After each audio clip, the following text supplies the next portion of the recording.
Você está ouvindo o Biblecast, podcast do site confissõespastorais.com.br.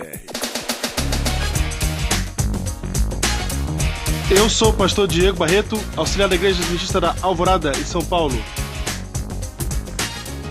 Eu sou o pastor Júnior, distrital de Ubatuba, no litoral norte de São Paulo. E esse é o Biblecast número 60. Aguardado o Biblecast 60. Aguardado porque nós fizemos o povo aguardar da semana passada pra hoje, né? É verdade. E por causa disso, Júnior, hoje a abertura é pequenininha, depois nós vamos direto pro tema. Quero mandar um abraço aqui para o pastor Ronaldo de Oliveira. Ai, todo poder! Ronaldo de Oliveira, assim que ele adentrou no grupo Heróis do Biblecast do Facebook, Diego, ouviu um clamor porque ele estava no programa ao vivo lá no Novo Tempo. E os heróis entraram em contato com ele ao vivo. É verdade. O que aconteceu? Ele mandou um abraço ao vivo, direto do programa. Como é que é o nome do programa? No programa Consultório de Família, Diego. Ele não só mandou um abraço, como ele disse que o Biblecast é algo muito legal. Essa foi a expressão que ele usou. Foi tanto poder. Eu assisti também na reprise. Foi legal. Foi mesmo, hein? Muito bem, então, um abraço dos heróis do Biblecast para o pastor Ronaldo de Oliveira. Um abraço, pastor Ronaldo de Oliveira. Que já foi meu presidente, agora é seu presidente. Você viu? Ele é presidente aqui dos casters. Verdade. Eu quero mandar um abraço, 2 abraços especiais. Um pro André Isidro Júnior, que é da minha igreja e descobriu o Biblecast. Opa! E veio falar comigo na quarta-feira passada. E tá empolgado, tá gostando, tá viciado, falou. Então, um abraço pro André Isidro, obrigado pelo seu apoio, meu amigo. Um abraço.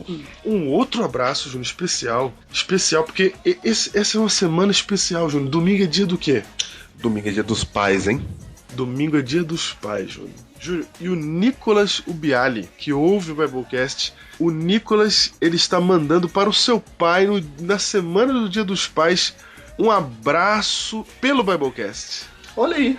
Pelo Biblecast, um abraço, pai do Nicolas. O pai do Nicolas se chama Jaime. Jaime Ubiali de Franca. Olha o nome de rei. É, tá aí. Tá aí. Nome de rei. Nome de rei mesmo. É. Um abraço, Jaime. Um abração pra você. Ele falou que o pai dele sempre dorme ouvindo o Biblecast. Olha aí. Um abraço. Um abraço, Jaime. E um último abraço, Júnior, para um lugar longínquo, uma terra longínqua. Um abraço nipônico para os nossos samurais do Biblecast. Opa! Eles deram um sinal de vida. E que sinal, Diego? E que sinal, Júnior, porque está lá no Japão nesse momento o pastor Odailson Fonseca, diretor da TV Novo Tempo. Diz que me mandar um abraço, pastor Odailson, porque eu acordei de manhã para ir pro médico, aqui 7 horas da manhã, pastor Odailson postando um tweetcast. Eu falei, vou ver que tweetcast está acontecendo aqui. E ele tava, Júnior, andando pelas ruas de Hiroshima. Opa! Foi legal pra caramba, porque ele tava andando ali com o iPhone na mão, então você ia vendo ali as pessoas passando, a cidade em funcionamento, lá no lugar que a bomba atômica explodiu. É isso mesmo. E, assim, foi legal, gostei muito de ver aquilo. E aí, quando ele viu que eu tava online, ele falou assim, o pastor Flávio Nahara falou, esse é o pastor Diego do Biblecast. Aí, Júnior, o Odailson falou, esse é o pastor Diego do Biblecast? Pastor Diego, o Biblecast é um sucesso aqui no Japão, o povo está viciado no Biblecast. Olha os nossos samurais dando testemunho de glória. Testemunho de glória. Um abraço para os nossos amigos, nossos samurais do Biblecast, que estão aí no Japão. E um abraço também para o pastor Odailson, que está aí no Japão. Muito bem. Diretamente do Brasil. É isso mesmo. E Diego, é o seguinte, o Biblecast dessa semana tem show pirotécnico. Tem show pirotécnico, exatamente. Porque o Biblecast dessa semana não é só um podcast de áudio. Ele é um podcast em vídeo, ele é um videocast. E como é que eu vou fazer pra ver esse vídeo no meu carro? Você não vai ver, a não ser que você tenha um DVDzinho, você faça a conversão do arquivo e etc. Sei. Como é que você vai fazer? Você vai ouvir o Biblecast somente em áudio, se você quiser, ou você pode assistir ao Biblecast, que é um programa continua sendo um programa de áudio, mas vai ter auxílio de vídeos para que você possa entender o tema de hoje, Júnior. É isso mesmo. Este Biblecast é sensacional, é único na história do Biblecast. Único. Porque ele vem videocastando, como diz os nossos amigos do Multicast. Não esqueça de ouvir o Mudcast, o podcast da Escola Sabatina, que está presente no portal maranata.blogspot.com. Os nossos primeiros filhos, né, Júnior? Exatamente. E por falar em podcasts, Não. Diego... Você entendeu ali, primeiros filhos? Sim. Primeiros filhos, porque os segundos filhos já estão chegando. Os segundos filhos. Exatamente, você que já ouve já o portal maranata.blogspot.com, o Multicast, e você que já ouve já você já tem 2 podcasts já para você ouvir por semana, cristãos. Você tem o Biblecast, que sai na sexta, você tem o Multicast, e agora, Júnior, que sai na quinta normalmente, e agora, Júnior, está chegando entre nós um novo podcast.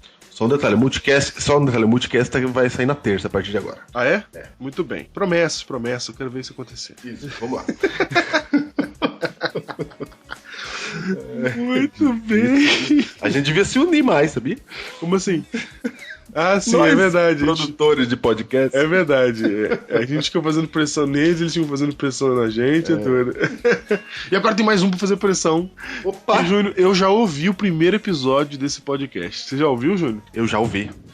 Júnior, eu já ouvi e a proposta é sensacional. Diego, é um caminho alternativo, hein? É um caminho alternativo, exatamente. Eles vêm pelo outro lado ali, hein? Exatamente, e por isso que vai sair quarta-feira. O primeiro episódio sai na quarta-feira, dia 17 de agosto. Primeiro episódio do podcast. Atenção, rufem os tambores.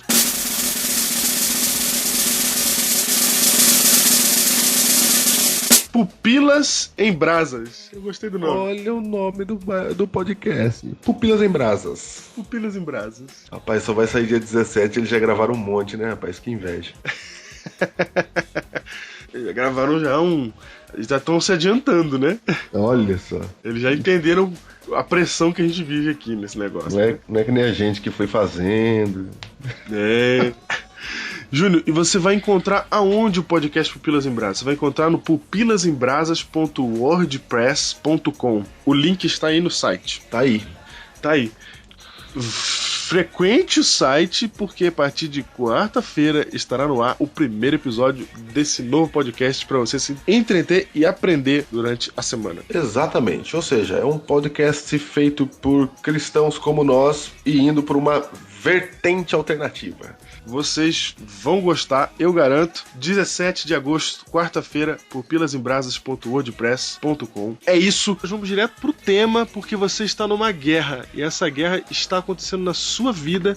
E a gente quer revelar para você alguns detalhes desta guerra. Quem ouve a série Guerra nas Estrelas, quem ouvir essa série do Biblecast de 6 episódios, terá uma nova visão da vida, hein, Júnior? Uma nova visão da vida e do cristianismo. Vai de tudo, vai mudar tudo. Vai virar pra trás, assim. Vai ficar diferente.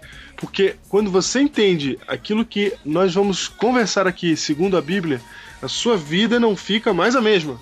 E eu digo pra você que se por acaso você está ouvindo o Biblecast, não crê em Deus, você caiu aqui de paraquedas, não sei como você caiu aqui, você falou, eu quero ver esse negócio de podcast aí, de crente, quero ver qual é que é. Eu quero te pedir um favor, fique firme nessa série, que no fim da série vai ficar claro pra você que há um Deus e que ele tá no controle de todas as coisas. Portanto, se você tem um amigo, alguém aí que você acha que tem dificuldade pra crer em Deus, essa é a série. E nós vamos começar falando sobre algo da cultura judaica, que é o santuário, que por muitas pessoas passa desapercebido, né, Ju? Não, completamente desapercebido. Tem gente que acha que santuário é o que é um negócio aí que o povo tinha lá e tal, não serve pra nada mais hoje. Só que nós vamos começar pelo santuário e dele você vai entender um monte de coisa que tá na Bíblia. É isso mesmo. Então, boa viagem. Seja bem-vindo à Guerra nas Estrelas.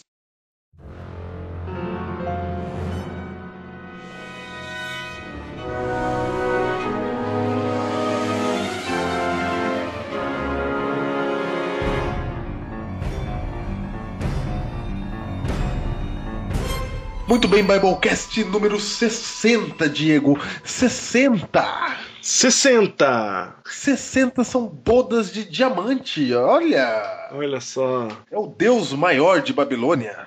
Eu tinha 60 certeza que quando chegasse no 60 ia demorar muito, entendeu? Não, estamos aqui no 60. Estamos aqui. Biblecast 60, e Diego, para comemorar o 60º, não é? Uhum. Nossa, podia ser hoje o sermão da 60ª, né? O dia. Faz aí o sermão do 60º pra gente. Podia, né? Você que sabe de cor, você que falou já o sermão do 60º. Faz um rapidinho aí. É duro, viu? Ia ser o sermão da 60ª. Podia, né? Podia. Primeira vez que um padre vai falar no Biblecast. Primeira vez que um padre falaria. E olha que o homem fala bem, hein? Fala no sentido, não fala mais, porque morreu há 400 anos. isso mesmo.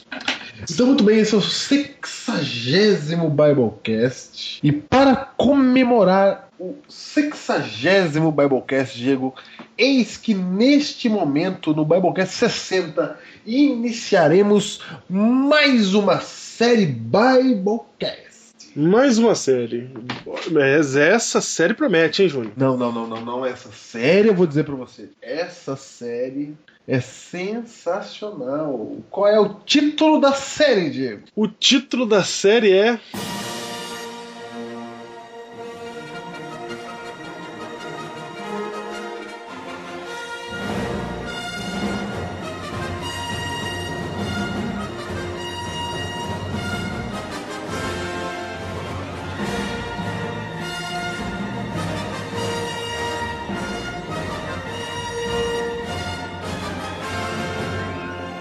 Nossa, chorei, ó. Tô arrepiado.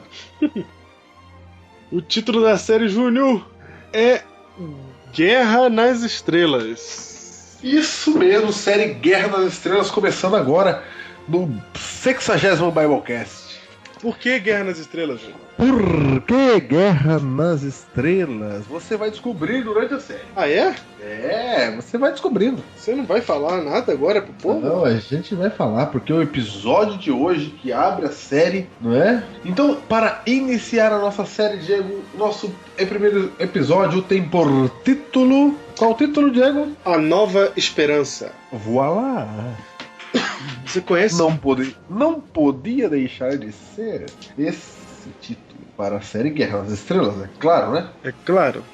E o que é que vamos falar neste tema? Já temos o título da série, temos o título do tema de hoje. Qual é o tema de hoje? Diego, o tema de hoje, para que você saiba desse tema, abra em Êxodo capítulo 25, verso 8. Êxodo 25, verso 8.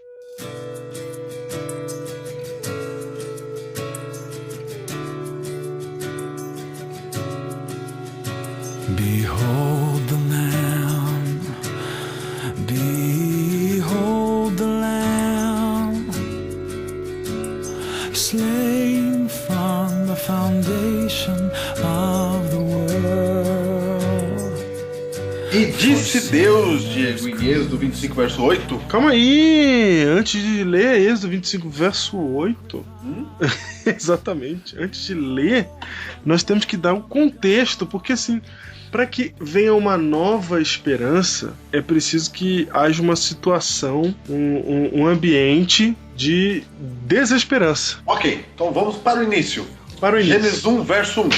No princípio criou Deus os céus e a terra. Diego, e Deus ao criar o homem no 6º dia, homem e mulher, a Bíblia deixa nuances, dá a entender de que o homem falava diretamente com Deus, certo? Certo. Dá a entender não, falava. É claro. Falava? É claro. Ok. Mas aí em Gênesis capítulo 3, o que acontece, Diego? Em Gênesis capítulo 3 acontece que Eva toma do fruto que era proibido, ouvindo a voz da serpente, fazendo sua própria vontade, pecando contra Deus, e naquele momento ocorre uma cisão. Opa! Uma cisão, uma separação. Tudo isso para botar mais fogo na fogueira da Guerra nas Estrelas, que já estava rolando há muito tempo. Pra falar a verdade, nessa hora que a Guerra nas Estrelas começa a nos afetar. Opa, quer dizer que a guerra que começa nas estrelas, entre as estrelas de Deus, começa a nos afetar. Vem pra Terra. Vem pra Terra, é isso mesmo. E a Terra se torna o palco principal desta guerra. Olha só, e tudo estava ruim, porque Isaías 59 diz o seguinte, Diego. Verso 2. Mas as vossas iniquidades fazem separação entre vós e o vosso Deus, e os vossos pecados. Encobre o seu rosto de vós, para que vos não ouça. Adão e Eva falavam diretamente com Deus. E se você ver depois da queda de Gênesis capítulo 3 ali, eles ainda ouviam a voz. Disse: ouvi a tua voz no jardim, logo após o pecado, não é? É verdade. Ouvi a tua voz no jardim, mas aí Isaías 59 diz que as iniquidades fazem separação, de modo que o ser humano parou de ouvir a Deus. Ou seja, nascemos para viver juntos, criados para adoração. Agora, nem mais ouvimos a voz de Deus. Muito bem, o que dirá vê-lo, né? Tudo estava perdido, Diego. Tudo estava perdido. E a situação do homem era irreversível. Irreversível, não tinha o que fazer. Não tinha o que fazer, exceto por uma coisa esquisita que Adão e Eva tinham que fazer, que foi instituído lá depois do pecado. O que foi? Que era o sacrifício de um cordeiro. Para que Deus mandou fazer isso, né? Exatamente. Deus mandou Adão e Eva sacrificar um cordeiro pelos seus pecados. E assim foi de geração em geração, até que esse hábito desapareceu durante o período da história humana e do povo ali, né? Que estava escravizado no Egito. Ou seja, o período da escravidão egípcia, o povo judeu não fazia mais o sacrifício de animais. Ok, Diego, até que foram libertos. Exatamente, até que foram libertos. Por que não podia fazer na época do Egito? Por que não podia fazer? Porque o Egito não deixava matar os bichinhos, porque tudo era sagrado no Egito, tudo era Deus. É isso mesmo. E já você vai entender o que cordeiro tem a ver com tudo isso. Exatamente. Aí, como o povo, Júnior, ficou muito tempo durante todo o período que eles ficaram lá escravos no Egito, as gerações que se passaram, elas podem muito bem ter se esquecido do propósito do cordeiro, ou o que quer que seja, e a própria situação do cativeiro gerava uma situação de desesperança. Porque quando o povo começou a crescer, quando o povo começou a tomar corpo de novo, né, para poder até, quem sabe, um dia se libertar, esse é o sonho de todo escravo em qualquer situação. Aí o faraó mandou matar tudo quanto era menino. Então a situação era de desespero, não tinha luz no fim do túnel. Até que eles foram resgatados, Júnior. De repente, do nada, veio um velhinho lá falando que era de Deus e botou o povo para fora do Egito. Foram para a Terra Prometida. Estavam indo para a Terra Prometida quando de repente surge Êxodo capítulo 25, verso 8. Opa, Deus olhou para Moisés e disse: e me farão um santuário para que eu possa habitar no meio deles. Muito bem. Olha a expressão, para que eu possa habitar no meio deles. Ou seja, o homem estava separado de Deus pelo pecado. Ou seja, havia rompido ali, Diego, a ligação entre o homem e Deus. Porém, nasce uma nova esperança. Você sabe que Quando Deus disse: e me farão um santuário para que eu possa habitar no meio. É Deus buscando o reencontro, a reconciliação. Exatamente, e você sabe que isso acontece bem no período em que ele finalmente tem um povo estabelecido e que ele pode fazer uma aliança com esse povo. Porque até esse período não tinha povo, né? Era uma família.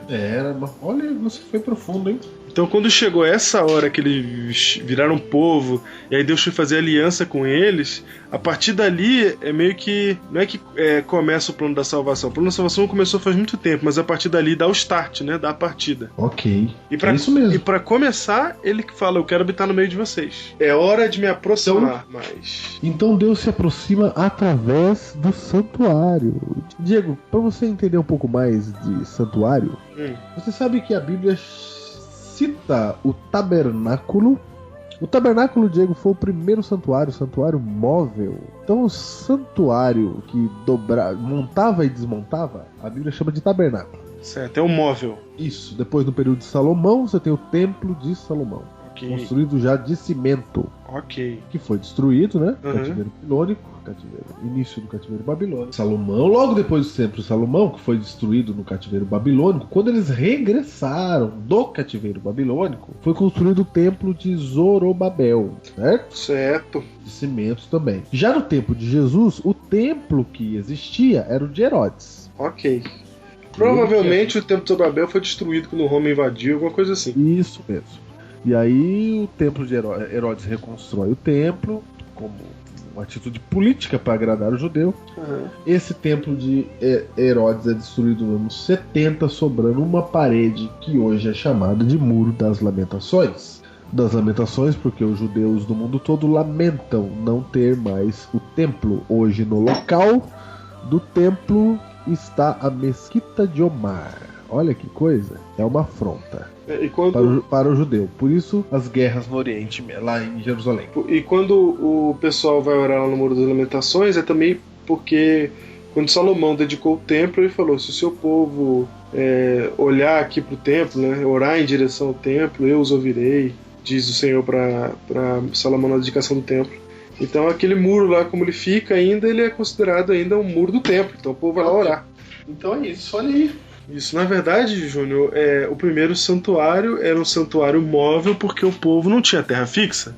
Eles estavam caminhando ainda. Era um povo nômade, só por essa razão que era um santuário móvel. Aí quando eles chegaram no local onde eles haviam de habitar e ficaram e se estabeleceram, aí o próximo santuário a ter sido construído, que foi o Templo de Salomão, aí na verdade não foi mais um santuário móvel, porque agora o povo não ia sair mais dali. É isso mesmo, pronto. Estava estabelecido na terra prometida. Chega de aluguel, casa própria. Isso. Então tinha o santuário mobile. Opa! Tinha o santuário fixo do Salomão e o santuário de Herodes, que é o que sobrou uma parede hoje. Vamos ver que santuário é esse. Deus disse: me farão um santuário para que eu possa habitar no meio deles. Vamos ver que santuário é esse, Diego. Hebreus capítulo 9, lê aí, Diego. Ora, a primeira aliança também tinha preceitos de serviço sagrado e o seu santuário terrestre. Opa, só um detalhe aí, algumas coisas você tem que guardar no seu coração. A expressão primeira aliança e a expressão santuário terrestre, hein? Esse santuário aqui que nós estamos tratando hoje, a Bíblia chama ele de santuário terrestre. Vai, Diego. Com efeito, foi preparado o tabernáculo, que é o santuário móvel. Isso. Cuja parte anterior, onde estavam o candeeiro, a mesa de exposição, a mesa e a exposição dos pães, se chama Santo Lugar. Por trás do segundo véu se encontrava o tabernáculo, que se chama o Santo dos Santos, ao qual pertencia um altar de ouro para o incenso e a arca da aliança totalmente coberta de ouro, na qual estava uma urna de ouro contendo o maná, o bordão de Arão que floresceu e as tábuas da aliança. E sobre ela os querubins de glória que com a sua sombra cobriam o propiciatório. Dessas coisas, todavia, não falaremos agora pormenorizadamente. Vai mais. Ora, depois de tudo isto assim preparado, continuamente entram no primeiro tabernáculo os sacerdotes, para realizar os serviços sagrados. Mas no segundo, o sumo sacerdote, ele sozinho, uma vez por ano, não sem sangue, que oferece por si e pelos pecados de ignorância do povo. Muito bem, aí está a descrição do santuário terrestre, Diego. Então olha só, o santuário terrestre tinha 3 partes: o pátio, o lugar santo e o santo dos santos, ou lugar santíssimo. No pátio, você tinha 2 utensílios, 2 móveis lá. Você tinha o altar do sacrifício e uma bacia com água. Ficava lá fora no pátio. E aí você entrava dentro do lugar santo, se é que você podia entrar, porque a Bíblia diz que só o sacerdote entrava. Então, no lugar santo, você ia encontrar, você que está entrando no santuário, imagine que você está entrando, à sua esquerda você percebe um castiçal com 7 lâmpadas. À sua direita, uma mesa com 12 pães sem fermento. E à sua frente, um altar do incenso. E atrás do altar do incenso, uma cortina cobrindo o lugar santíssimo. E tinha, na hora que você entra no santuário móvel, é uma cortina também, que é a porta para entrar no santuário. Uhum. Essa cortina a Bíblia chama de véu, certo? Certo. Quando a Bíblia fala primeiro véu, entrada do lugar santo. Segundo véu, entrada para o lugar santíssimo, ou santo dos santos. Uhum. No lugar santíssimo, se você adentrasse lá, você ia encontrar a Arca da Aliança, Diego. Você se lembra do filme Os Caçadores da Arca Perdida? Claro. Assisti recentemente. Do grande Indiana Jones. Uhum. Eles estão em busca exatamente da Arca da Aliança, a Arca do Concerto. A arca do pacto de Deus com os homens. Por que estão em busca dela? Porque ela desapareceu. Ela desapareceu, né? Ninguém Não, sabe mas foi uma desaparecida que eu vou falar pra você, viu? Foi uma desaparecida nervosa, porque hoje ninguém sabe onde tá e muita gente já procurou. Não, mas faz que na época de Cristo já ninguém sabia mais. Sumiu firme. Na época de Cristo ela já não existia. Sumiu firme, Diego. Então veja só. Aí você encontraria ali a Arca da Aliança, que era uma arca de madeira revestida de ouro. Uhum. E essa arca de madeira revestida de ouro tinha uma tampa. A Bíblia chama tampa de propiciatório. Ok. É a tampa da arca. Propiciatório. Essa tampa tinha uma escultura nela. A tampa era feita com uma escultura. Tinha esculpido nessa tampa 2 querubins, 2 anjos, um de frente para o outro, olhando para baixo e como os querubins têm 4 asas, 2 para cima e 2 para baixo. Certo, Diego? Certo. Certo. O propiciatório que tampava a arca. Dentro da arca tinha o quê? 3 coisas. Tinha Diz o texto que nós lemos. Tinha o cajado de Arão que floresceu, as tábuas da aliança e o maná. Olha só o maná. Exatamente, o maná tava lá. É o maná de Deus, né? É. Pra mim que só ouço esse DVD agora. Certo. Agora, você falou aí das bacias, do pátio. Essa parte a gente não leu aqui em Hebreus. Onde que tem isso aí na Bíblia? Ah, não tem a bacia? É. Aí só fala lugar santo e santíssimo, né? Não falo do pátio. Muito bem. Então se você quiser saber tudo isso exatamente que nos seus mínimos detalhes, todos esses utensílios aí, a bacia, o altar do holocausto, você encontra a partir de Êxodo 25. Você pode ler tudo lá. A bacia de bronze está em Êxodo 30, verso 17 em diante. E o altar do holocausto você encontra em Êxodo 27, versículo 1 em diante. Ou seja, está tudo aí.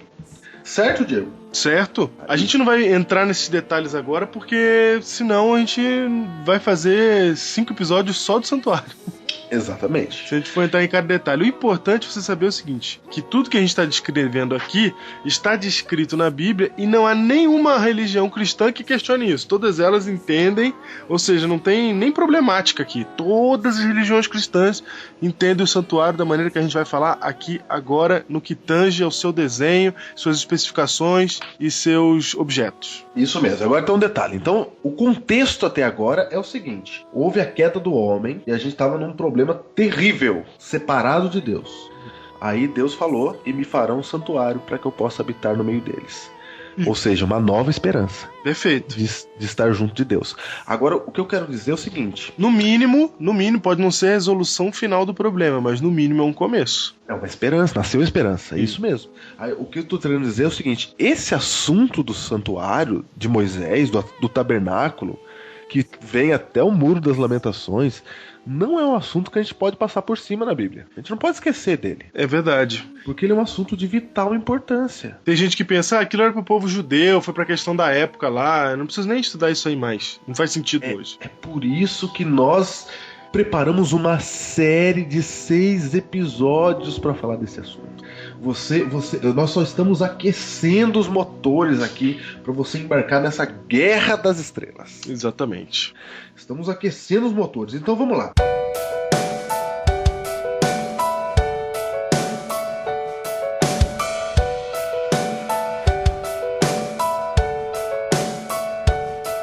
All creation cries out with longing. Você tem aí o tabernáculo santuário. Isso. Tá certo? Hoje nós vamos mostrar o que acontecia lá. Júnior, vai. Dentro desse tabernáculo haviam vários objetos e cada um desses objetos tinha uma especificação para ser colocado numa determinada posição e cada um deles tinha uma simbologia, ok? Exatamente. Que nós vamos falar no próximo Biblecast. Nós vamos explicar a simbologia no próximo, exatamente. Então, Júnior, todos esses símbolos, todos esses objetos sendo colocados ali, especificamente, Deus deu todas as medidas, não foi? Todas as medidas. Ele deu as medidas, ele disse quais eram o tipo de material que tinha que ser utilizado, como que esse material ia ser posto lá, tudo, cada detalhe do projeto inteiro foi dado por Deus, ok? Ok, tudo certinho. E tudo com um propósito, certo? Tudo com um propósito. Isso significa, Júnior, que na verdade ali Deus estava projetando todo aquele local, porque ele tinha alguma mensagem para dar, alguma coisa para falar ali. Então, na verdade, Deus ele está desenhando pra gente entender alguma coisa, entendeu? É como se Deus dissesse assim, ó, eu vou salvar vocês. Quer que eu desenhe? Isso, porque pra explicar a salvação é complicado. É complicado, porque é o seguinte, olha só, até hoje um monte de gente não entende. Você fala assim, Jesus morreu pra nos salvar. A pessoa, ela não sabe o que isso quer dizer. Ela só concorda com você, mas ela não sabe o que quer dizer. Muita gente não sabe porque Jesus morreu.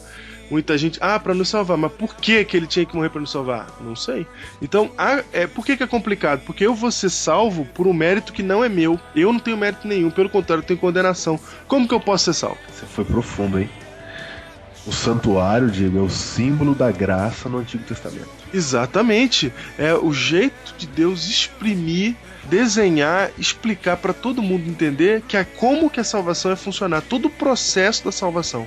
E, Júnior, a gente não tem noção disso, mas o fato das pessoas conviverem com esse santuário por tanto tempo, o dia todo, sempre, o tempo todo eles estão ali olhando pro santuário, vendo os seus ritos, vendo como funciona, isso ajuda muito a compreender o que havia de acontecer, como seria a salvação. Porque você fica ali envolvido com os símbolos o tempo todo, chega uma hora que vai dando insight na sua cabeça.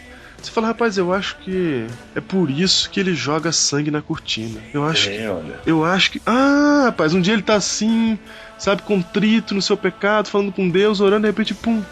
Rapaz, eu acho que é por isso que um dia o sumo sacerdote tem que entrar lá dentro, porque não é justo, entendeu?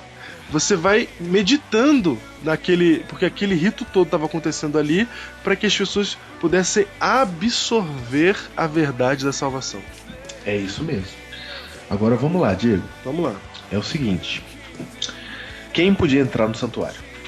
Somente o sacerdote. Opa, as pessoas não entravam no santuário? Não, as pessoas não podiam entrar no santuário. Ninguém entrava no santuário? Não, porque Deus estava lá dentro. Opa, então porque tem separação, né? Entre nós e Deus. Exatamente, você não pode chegar onde Deus está, você é pecador. Então, quem entrava era só o sacerdote. Isso. E no lugar santíssimo, lá onde estava a arca? Lá só entrava o sumo sacerdote. Não era qualquer sacerdote, só o sacerdote principal. E não entrava todo dia, entrava uma vez por ano lá onde estava a arca. Exatamente, porque lá dentro onde estava a arca, estava o Shekinah, que é a presença de Deus, a presença literal de Deus ali. Entendi. Então veja só. Então você, quando tinha que ir até Deus, você que tinha que ir até Cristo, você não entrava lá diretamente para falar com Deus. Não. Você precisava de alguém que intercedesse por você. Alguém tinha que entrar por você lá para falar com ele. Esse era o sacerdote. Isso. Correto? Correto. Ou o sumo sacerdote, uma vez por ano, que intercedia por todo o povo. Isso. Ok, guarda isso no seu coração. Isso. Então, o pecador, ele não ia diretamente a Deus, ele precisava de um sacerdote para ir por ele. E Deus está dizendo assim, claramente, gente, nós estamos separados, eu sou santo, você é pecador. Se você chegar perto de mim, você vai morrer. Você não vai morrer. Porque eu sou justiça e você está injusto. Então, se você chegar perto de mim, você vai morrer. Então, como eu te amo muito, eu criei esse santuário aqui para eu chegar o mais perto possível. Exatamente. Mas não é que também você vai poder também só por causa disso, né? E a gente vai ignorar as leis do conflito, as leis de que você é injusto e eu sou justiça. Ô Diego, isso mostra o quão grande é Deus, né? Uhum. Às vezes a gente por muito tempo disse que oração é falar com Deus como se fosse um amigo, né? Isso.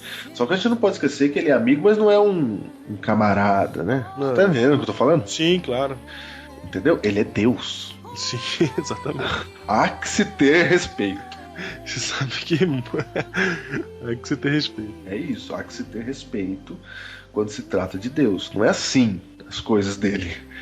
Entendeu? Não é assim, me ama, me salvou. Não é assim. Então o santuário mostrava tudo isso. Você não vai chegar com desrespeito, né? Sem considerar isso. Tem que considerar que ele é Deus quando você for falar com ele. Ele me ama mesmo. Tá bom, então eu faço o que eu faço mesmo, ele me perdoa. Não é assim não. Vamos lá então. Então só o sacerdote entrava e o sumo sacerdote no lugar santíssimo. Uhum. Diego, tinha várias cerimônias que aconteciam ali. Eu vou citar 3 delas, tá? Ok. 3 delas, que são, na meu ver, as principais. Tinha o que a gente chama de sacrifício contínuo. Ok. Contínuo. Êxodo 29, verso 38 diz assim, Isto é o que oferecerá sobre o altar 2 cordeiros de 1 ano, cada dia, continuamente. Ou seja, todo dia, um cordeiro oferecerás pela manhã e o outro ao pôr do sol, certo? Certo. Então tá aqui, ó. Um cordeiro de manhã e o outro cordeiro à tarde. Perfeito. Certo? Certo. Perfeito. Isso mostra que Deus está disponível a nós continuamente. E que nós temos que levar os nossos pecados e arrependimento a Deus continuamente. Isso mesmo. E para você sempre lembrar que o perdão dos seus pecados que você comete diariamente tem um preço, porque a salvação, embora ela seja de graça, ela requer a morte do pecador. Então todo dia de manhã e à tarde morria um cordeirinho para você saber que você, por culpa sua, tá morrendo esse cordeirinho. É continuamente. É por isso, Diego, que quando você lê a Bíblia no Antigo Testamento, quando alguma pessoa ficava imunda por cometer alguma coisa que não se podia cometer, como tocar em um cadáver, por exemplo, a Bíblia diz que ele ficava imundo até a tarde. Perfeito, exatamente. A tarde que é o fim do dia, né? É isso. Por que fica imundo até a tarde? Porque à tarde haveria um cordeiro sendo sacrificado, ok? Ok. Tudo isso, gente. Não é uma questão de tempo. Tipo, hoje se eu peco, só à noite que eu vou ser perdoado. Tudo isso porque o cordeiro não havia sido... Cristo não havia sido morto na cruz ainda. Então Cristo não tinha morrido. Então você tinha que esperar o sacrifício do cordeiro à tarde. Hoje em dia não precisa. Porque o cordeiro não foi morto. Você pode ir imediatamente. Isso mesmo. Então vamos lá. Vai entendendo aí. Essa é a primeira cerimônia, o sacrifício contínuo. E aí você pode ir lá em Levítico capítulo 4, que você vai ver a segunda cerimônia que a gente vai citar aqui, chamada de oferta pelo pecado. E diz o seguinte, capítulo 4 de Levítico, verso 27. Se qualquer pessoa do povo da terra pecar por ignorância, por fazer alguma das coisas que o Senhor ordenou que se não fizessem e se tornar culpada, ou se o pecado em que ela caiu lhe for notificado, trará por sua oferta uma cabra sem defeito pelo pecado que cometeu, e porá a mão sobre a cabeça da oferta pelo pecado e a imolará no lugar do holocausto. Imolará é cortar a garganta. Perfeito. Então o sacerdote com o dedo tomará do sangue da oferta e o pará sobre os chifres do altar do holocausto. E todo o restante do sangue derramará às bases do altar. Tirará toda a gordura, como se tira a gordura do sacrifício pacífico, e o sacerdote a queimará sobre o altar com um aroma agradável ao Senhor.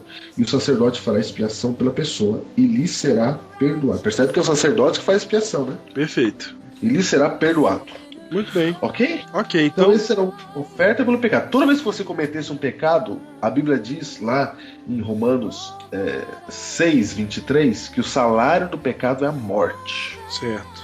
Então, toda vez que alguém peca, você tem que morrer. Então, como você não queria morrer, Cristo criou esse sistema. Deus criou esse sistema.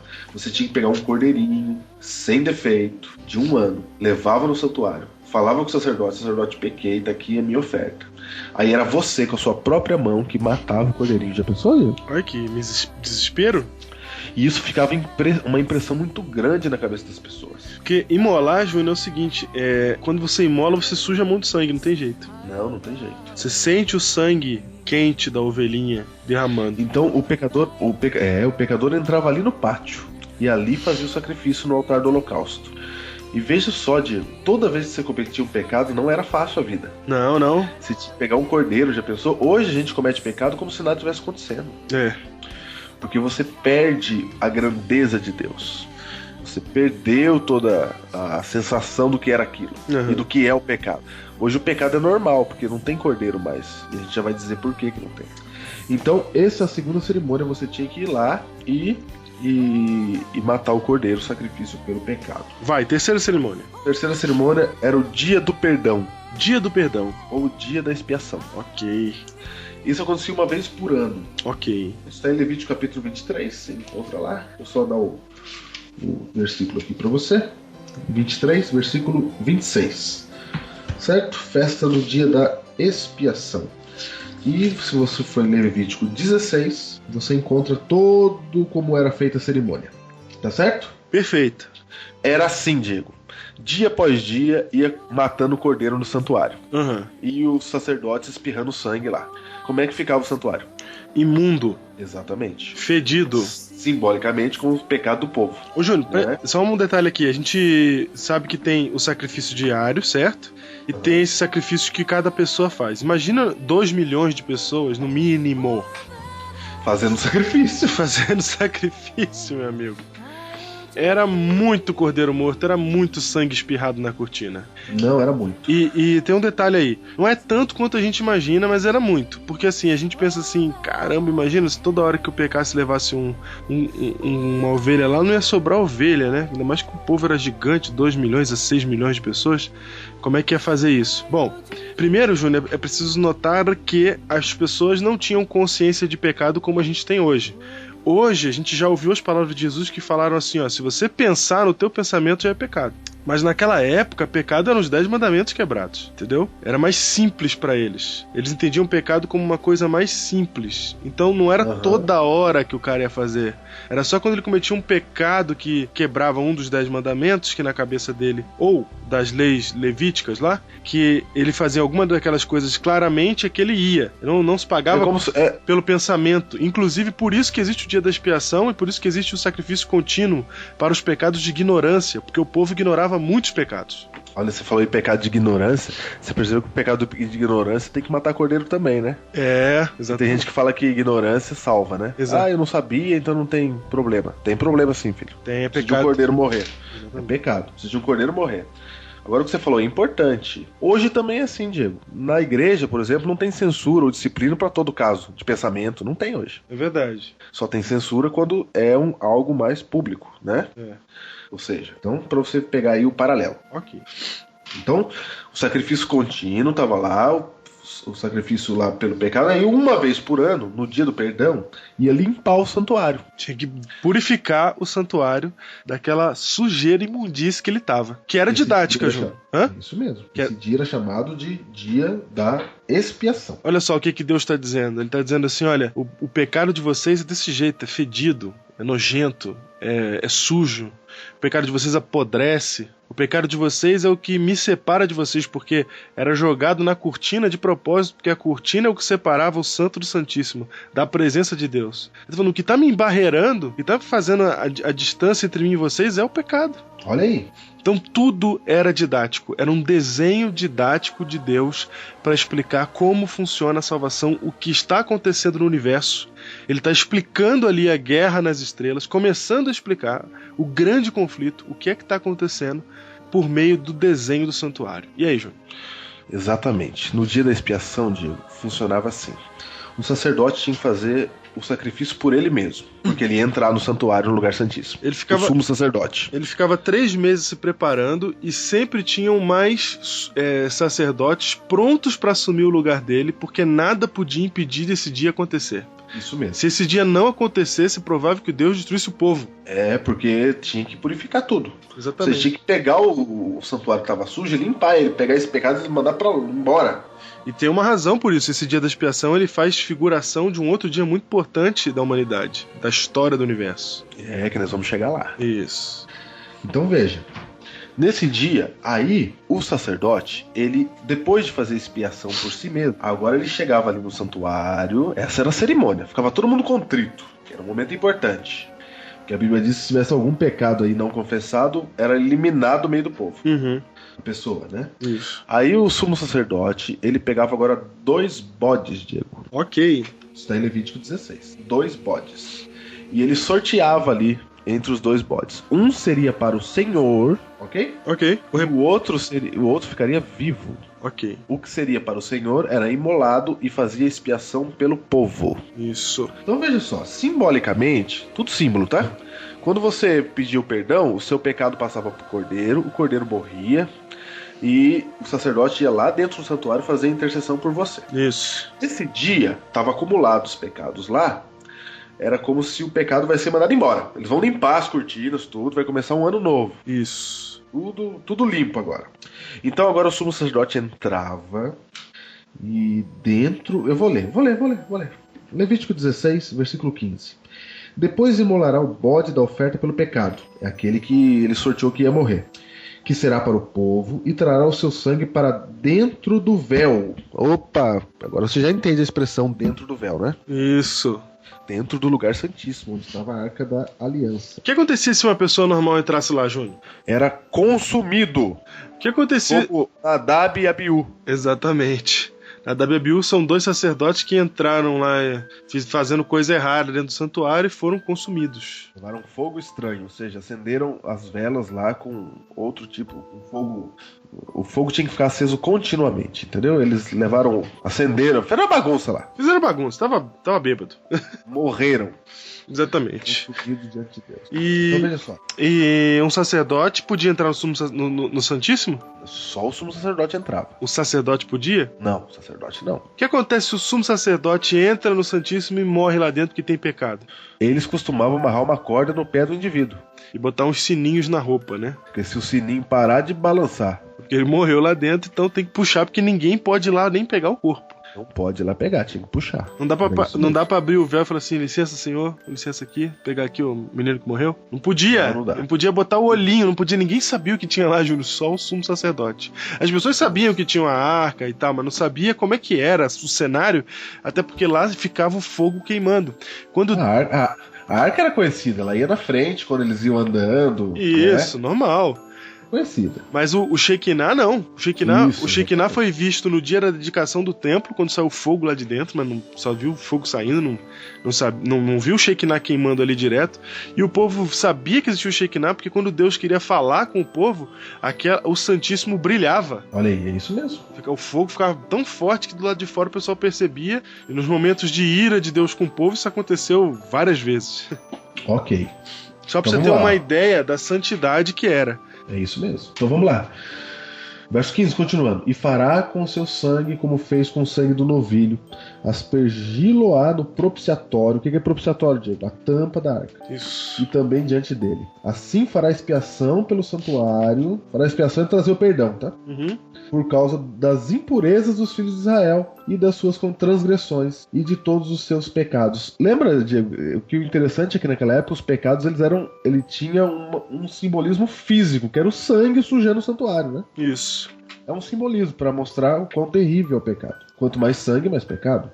Da mesma sorte fará pela tenda da congregação que está com eles no meio das suas impurezas. Nenhum homem estará na tenda da congregação quando ele entrar para fazer propiciação no santuário. O que é fazer propiciação? Se a tampa chama propiciatório, fazer propiciação é tampar os pecados. Uhum. Então vamos lá. Fazer propiciação no santuário até que ele saia depois de feita a expiação por si mesmo e pela sua casa e por toda a congregação de Israel. Então sairá ao altar que está perante o Senhor, e fará expiação por ele. Tomará do sangue do novilho, do sangue do bode, e o porá sobre os chifres do altar ao redor. Do sangue aspergirá com o dedo 7 vezes sobre o altar, e o purificará, e o santificará das impurezas dos filhos de Israel. Olha que coisa. Agora olha o verso 20, é muito importante o verso 20. Levítico 16, verso 20. Havendo, pois, acabado de fazer expiação pelo santuário, pela tenda da congregação, pelo altar, então fará chegar o bode vivo. Havendo, pois, acabado de fazer expiação pelo santuário, note, Diego, que acabou a expiação. Já fez expiação por todo mundo. Foi feito. Foi feita a expiação, acabou. Aí, quando acabava a expiação, chegava o bode vivo.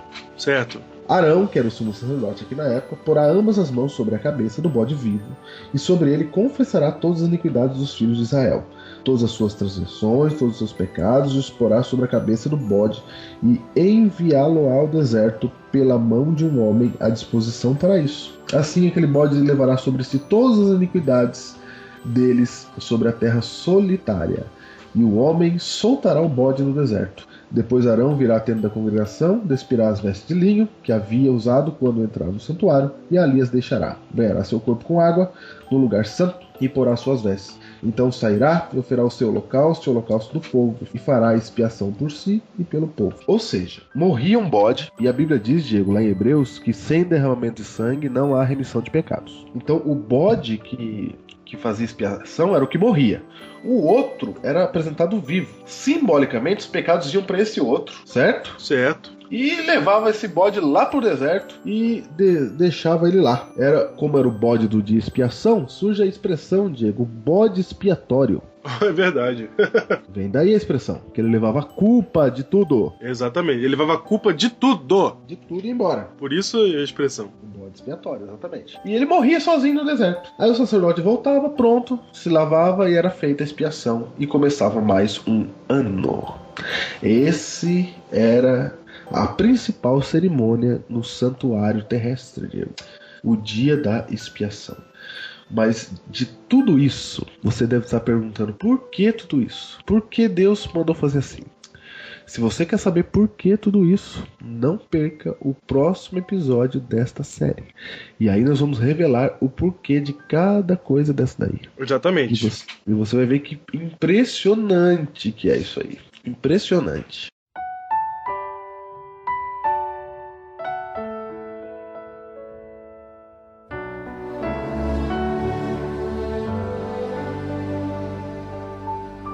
Veja só, Diego, hoje a gente precisa entender uma coisa, que o pecado não é uma coisa leve. Certo. Porque hoje, como nós não matamos o cordeiro, a gente não tem a mesma impressão ruim do pecado que o povo na época tinha. Uhum. Ou seja, hoje a gente peca com naturalidade. Ah, Deus perdoa. Deus criou esse santuário aí para você saber que o perdão não é automático, é preciso a morte de alguém.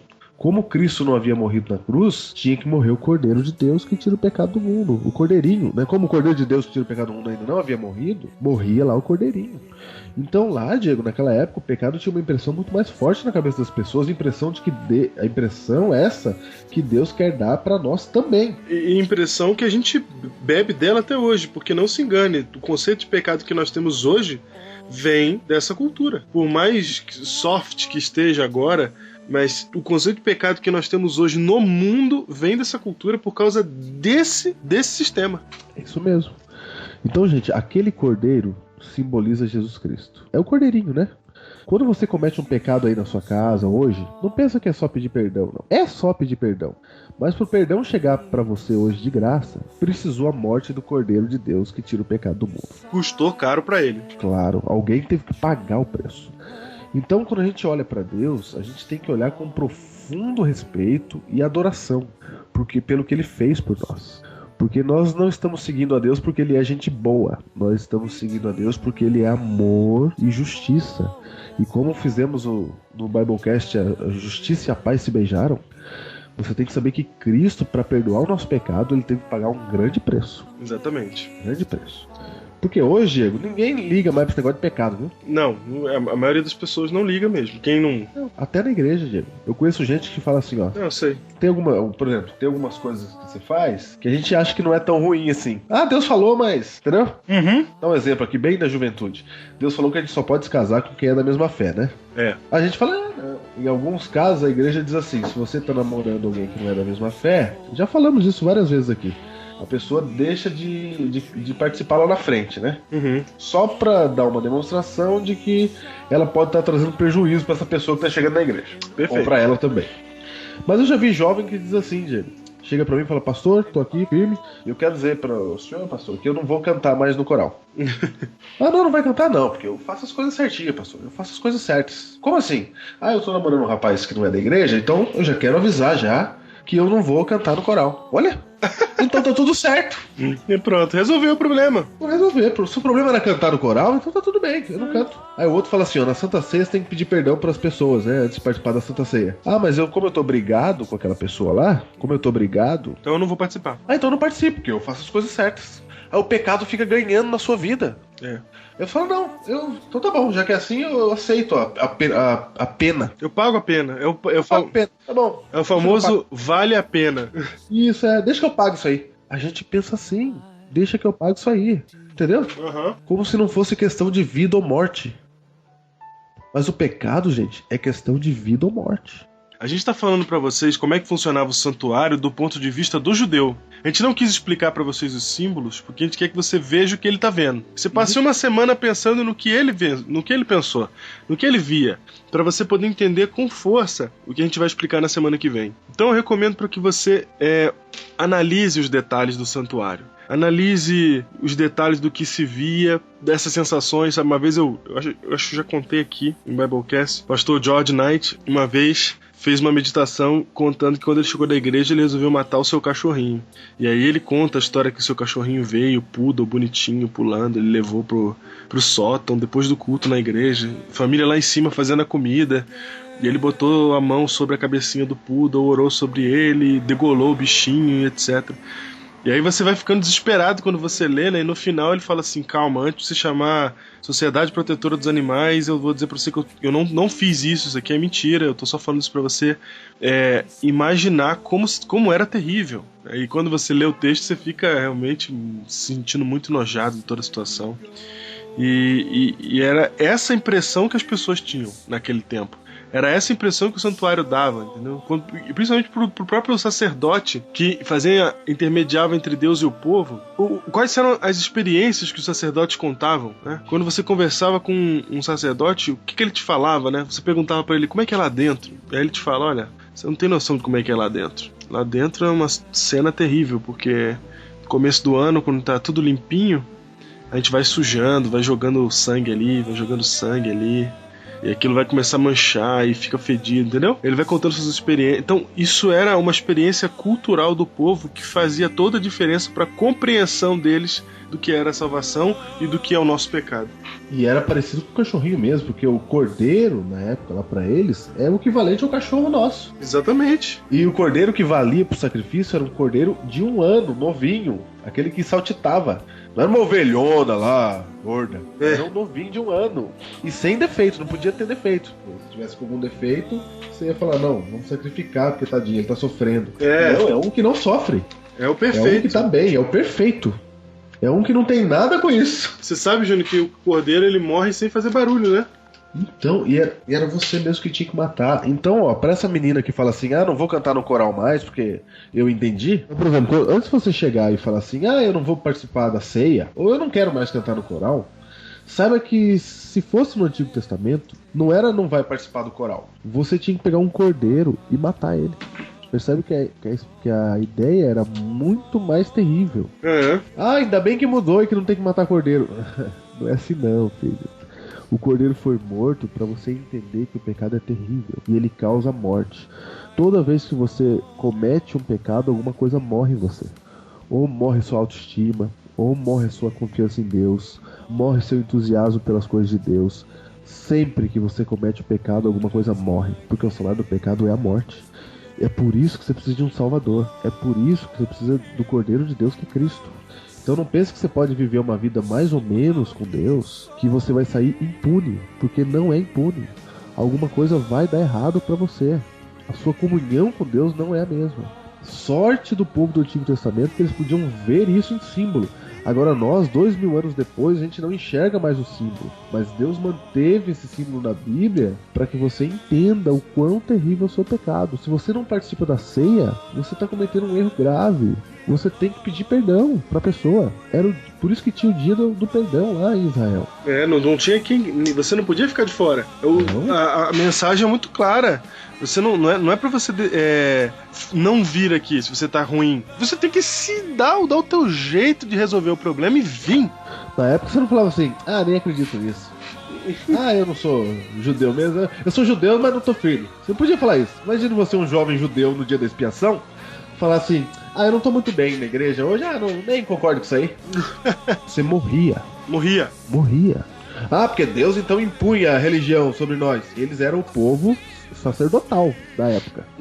Aquele povo era uma imagem de Deus para todas as nações. Então morria mesmo, acabou. O povo era o povo de Deus, eles eram sacerdotes, nação santa, não é? Ele era o símbolo para que todo mundo visse como é que acontecia. Então você, um adolescente judeu, você não podia simplesmente falar assim, não tô bem na igreja, vou embora. Adolescente judeu é ótimo. Adolescente judeu Agora matar cordeiro aí, acho que não nada a ver. Ficou de velho matar cordeiro. Nada a ver isso aí. Como você olha hoje para as coisas da igreja e fala, isso aí nada a ver. Você tem que primeiro, antes de falar isso das coisas da tua igreja, você tem que saber que para tua igreja chegar onde ela chegou, várias coisas aconteceram. As doutrinas que a tua igreja segue, elas existirem, muitas coisas aconteceram. Ou seja, nós estamos seguindo realmente um Deus que existe de verdade. E que se você continuar na vida que você está levando, você está caminhando efetivamente para a morte e sem saber, porque você não tem um cordeiro real, não é? Um cordeirinho mesmo, para te avisar. Você só tem Cristo, que é o Cordeiro de Deus. E ele não fica morrendo na sua frente. Ele morreu uma vez só, há 2000 anos atrás. E se você não tomar cuidado, você se esquece disso. Todo o sistema do santuário era para dizer que nós temos um conflito ocorrendo. E o conflito, a tensão é um Deus que nos criou, um Deus de amor, que quer estar conosco, mas não consegue por causa do nosso estado. E o nosso estado é um estado de pecado. O recado do santuário para nós é isso, é que isso está acontecendo agora. Deus quer se aproximar de nós, mas nós temos um estado que nos afasta dele. E há um único jeito de nos aproximarmos dele. Há um único jeito de resolvermos esse problema, segundo o sistema do santuário, é com o derramamento de sangue inocente, do sangue do Cordeiro de Deus que tira o pecado do mundo. Então, somente por meio de Cristo, que é hoje o nosso mediador, é que nós podemos ser perdoados, é que nós podemos nos aproximar de Cristo.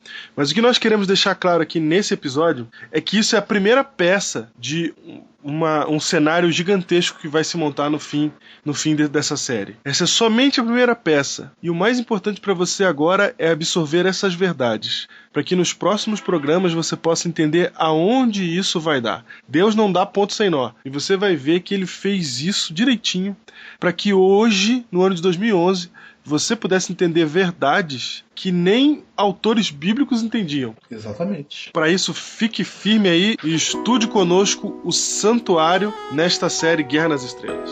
E se você está achando que a sua vida, você vive no pecado, você tem muito pecado, saiba você que nasceu uma nova esperança. Através do teu sangue, ó Jesus, triunfante vou, vitória tenho aqui. Neste mundo tão perverso, Senhor, nos deste a luz que ainda brilha pra quem queira ver. Em meu ser, o seu sangue derramou quando lá naquela cruz morreu por mim. Por amor sofreu meu Cristo, por querer morreu, para que tenhamos vida eterna. Ó Senhor, teu sangue faz com que sejamos mais, assim sejamos mais que vencedores. Livre então, agora sou, pois sei que me darás, sim, sempre me darás teu amor.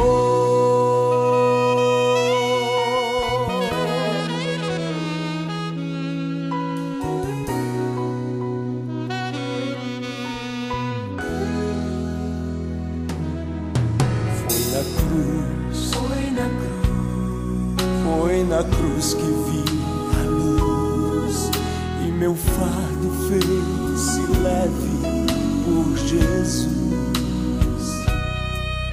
Pela fé em Jesus Cristo, eu recebi a luz. Então para todo sempre cantarei.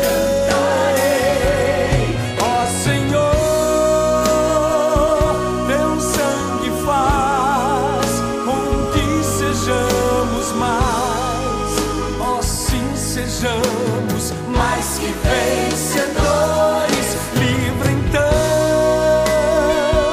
agora sou, pois sei que me darás, sim, sempre me darás teu amor.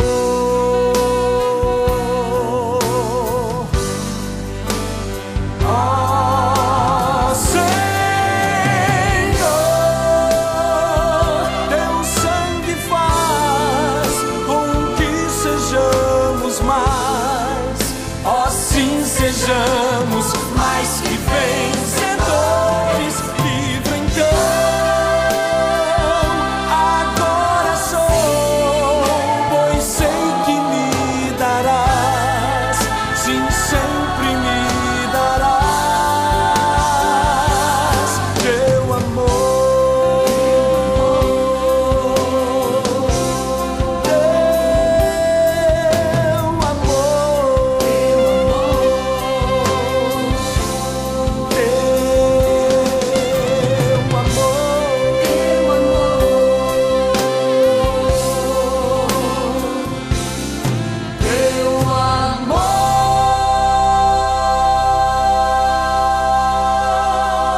E para comemorar o 60º episódio...